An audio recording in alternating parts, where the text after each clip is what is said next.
Hello class, good morning. हम पढ़ रहे थे बहुभाषिकता के बारे में, मल्टीलैंग्वेलिज्म के बारे में। तो हमारा जो तीसरा टॉपिक है फर्स्ट यूनिट का, वो है बहुभाषिकता, जिसको हम पढ़ रहे थे। तो उसके बारे में हमने थोड़ा बहुत देखा था। अब आगे देखते हैं कि भाषाई और सांस्कृतिक विभिन्नता हमारे देश की विशिष्ट पहचान और शक्ति है। किसी समाज में भाषाई विभिन्नता होने पर भी उस समाज को बहुभाषिक समाज कहा जाता है।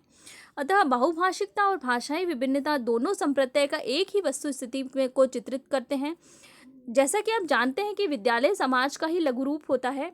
अतएव बहुभाषिक समाज में विद्यालयों में आने वाले बच्चों की भाषाएं भी विभिन्न ही होंगी।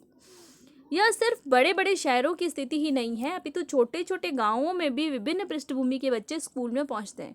लेकिन आश्चर्यजनक और दुखद स्थिति है कि शिक्षक भाषाई विविधता के लिए एकदम तैयार नहीं होते।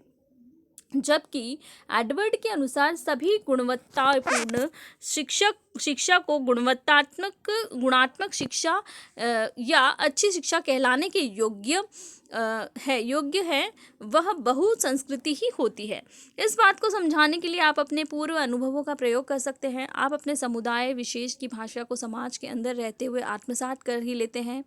यह एक स्वाभाविक प्रक्रिया है कि विद्यालय में जाने की क्या आवश्यकता है। ऐसा सोचने और ऐसा करने की आपकी गतिविधियों का क्षेत्र काफ़ी सीमित हो जाता है। हम एक स्थान पर रहकर जीवन पार करने वाले और उसी वातावरण के अनुभव में रखने वाले लोगों को नकारात्मक शब्दों में कूपमंडूक भी कहते हैं।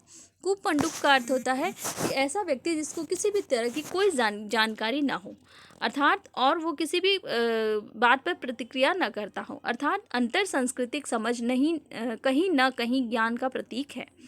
वह ज्ञान से संबंधित है। आज से 1 या 2 दशक पीछे समाज पर अगर ध्यान दें तो जनसंचार के माध्यम का इस स्तर तक विकसित नहीं हुआ था कि समाज में, विशेष रूप से ग्रामीण समाज के में जो 2-4 तरह के लोग ज्ञानी होते थे या माने जाते थे, उनमें से हम कह सकते हैं कि शिक्षक हुआ करते थे। शिक्षक के अलावा साधु संत, व्यापारी एवं रोजगार के लिए दूसरे प्रदेशों में काम करने वाले श्रमिक हुआ करते थे।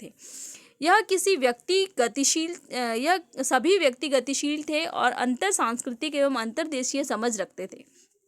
हमारे देश की सबसे अधिक भाग में बोली और समझी जाने वाली आधुनिक हिंदी भाषा के विकास में साधु संत और व्यापारियों का विशेष योगदान रहा।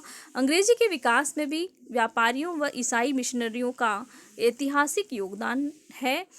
अतः सारांश यह है कि भाषा में विकास में सांस्कृतिक जो विभेद देखे जाते हैं वो देखने को मिलते हैं। और हम देखते हैं कि ज़्यादातर जो एक हम देखते हैं कि एक कक्षा है और एक कक्षा में अगर कई सारे भाषाभाषी वाले बालक हैं तो किस प्रकार से शिक्षक उनको संभालेगा, उसके लिए उसको अलग एक विशेष कक्षा का प्रयोग करना होगा, जिसमें एक ऐसा शब्द लेना है, जैसे एक हिंदी का शब्द लिया, उसका ही इंग्लिश बताई, बंगाली वाले को खड़ा करके उसका बंगाली पूछ लिया, मराठी वाले को खड़ा करके उसका मराठी पूछ लिया। इस प्रकार से एक बहुभाषी कक्षा को शिक्षक किस प्रकार से संभालता है उसके बारे में जानकारी देंगे। और इसके बहुभाषिकता वाले टॉपिक को हम आगे और कंटिन्यू